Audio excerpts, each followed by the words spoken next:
Samantala, kasalukuyang naka-price freeze ang LPG sa Bogo City. Matatandang tinamaan ng malakas na lindol. Yan ay upang tulungan ang mga residente doon na makatipid sa gastusin habang bumabangon mula sa pinsala ng lindol. Ayon sa Department of Energy, epektibo ito hanggang 15 araw mula ngayon, ngunit depende pa rin kung palalawigin pa. Alamin ang kabuuan ng balita mula kay Catherine Landicho.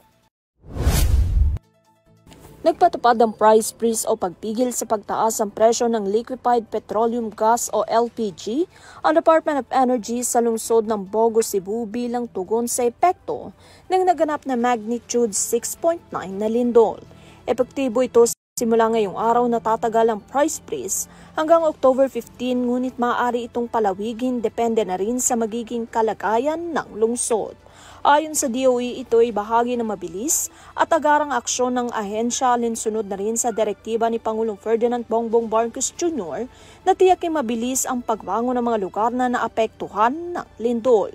Inatasan na rin ang lahat ng stakeholders sa energy sector na agad na magsagawa ng inspeksyon, i-assess ang mga pinsala sa kanilang pasilidad at unahin ang agarang panunumpalik ng serbisyo ng kuryente. Mahigpit ding ipinatutupad ang mga safety protocol at emergency measures upang matiyak ang kaligtasan ng mga pasilidad at mga tauhan.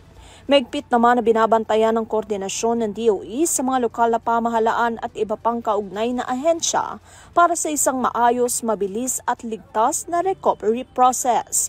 Patuloy din na minomonitor ng DOE ang sitwasyon upang masiguro ang tuloy-tuloy na serbisyo at suporta para sa mga mamamayan.